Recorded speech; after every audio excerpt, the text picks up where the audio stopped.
Last Man Home. On the Sky Road. Written by John Miro. Part 4. We were all a few years out of uniform, but none of us had gone to seed since the war. Some of my fitness I owed to my training, but it didn't hurt that Gov would have had to kill us to strain out all the tech they'd given us to fight the Elotans. Even after removing or turning off most of our implants when we returned to civilian life, we each had some nifty upgrades when it came to physical endurance. I'd pay for it later, of course. I always paid for it later, after we got Drew back. The parts of my brain not scanning each connecting corridor for threats, or recalling exactly how many turns and steps lay between my last heel strike and the big heavy doors at the front end of the passenger section of the Sky Road, racked my brain for what could have landed Drew back in the soup. A white-haired guy in his hundreds, with a full head of white hair, an open bathrobe, and dripping bathing suit leaped out of our way with a yelp when the three of us barreled around a corner. His blue-haired girlfriend swore a blue streak at us as we passed. No time for apologies or courtesy. No time to think of anything that could distract us. Security guards had walked up to Drew and used a neurogenic weapon to paralyze my friend and drag him away, sucker-punched, blindsided. Cowards, I growled deep in my chest and pumped my legs faster. Several other parts of me were sitting on the edge of their seats in the back of my skull, along for the ride but silent. The civilian, peaceful, let's-talk-it-out parts of me. Some of those parts were yelling warnings at the movie screen that was the world in front of my eyes.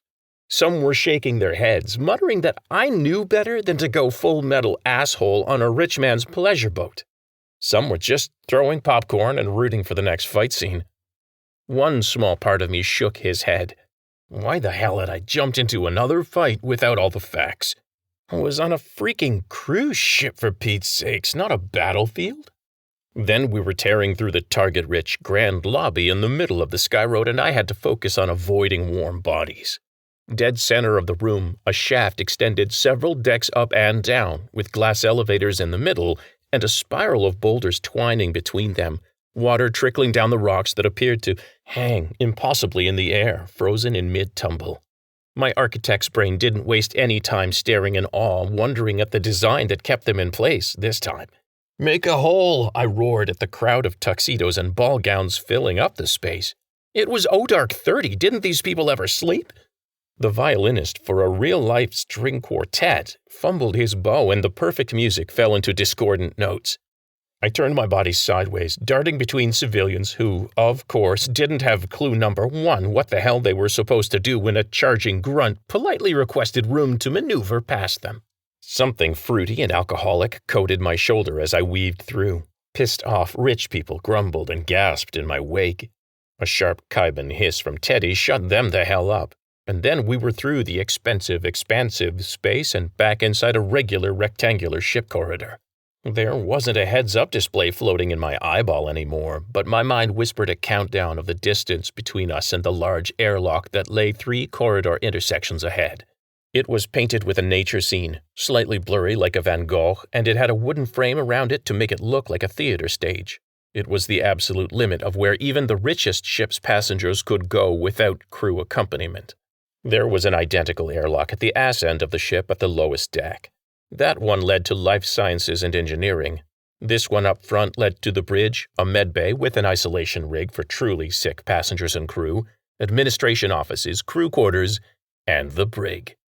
There were 480 meters beyond that airlock in the nose of the ship, and I'd tear through it centimeter by centimeter to find our friend, if I had to. What? I'd done a little light reading before coming on board the Sky Road. Okay, a lot of reading. I never wanted to be caught anywhere I didn't have the lay of the land ever again. Paranoid? Maybe. Whatever. You could take the soldier out of the war, but you couldn't take the war out of the, Teddy came even with me on my right as we got close to the airlock. His tongue was darting and his eyes and head were rotating. I knew Gris would be running as fast as his stubbly little feet could take him behind us, and I knew, without checking, that he was watching our 6, ready to shout out if... What? Some rich guy demanded satisfaction for the loss of his Johnny Walker Blue? I focused on the airlock ahead. I knew it would be locked, and I knew even my pure heart and courage of 10 men wasn't going to Hercules it open. I opened my mouth to tell Teddy to find the control panel and do his thing. He worked life support maintenance for a living, and he knew a lot about the source code and systems policies of the shipyard that had spat the Sky Road out. On it, he told me before I could ask, and there was a glass screen in his hand. He flicked it, like some wizard kid with a twig in the history books, and a small square on the left side of the airlock's wooden frame popped open ahead. I pumped my legs to slow down and deked right, trading places with Teddy, who raced ahead and to the left, tapping on the screen now held ahead of him in both clawed hands. A crack of light appeared in the center of the airlock, and my ears complained as the not-quite equalized pressure on both sides worked things out in a hurry. A high-pitched alarm wailed. Zero accommodation to the rich passenger's comfort was present in this sound. It was no elegant muzak, but a shipboard alarm I drew satisfaction from having caused. We'd surprised the crew.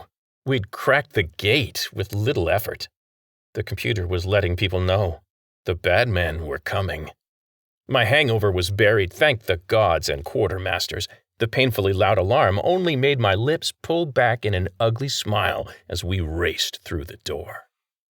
The bad men were coming, all right.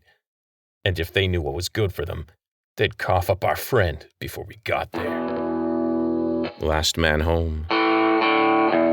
On the Sky Road. Written and recorded by John Miro. Stay tuned.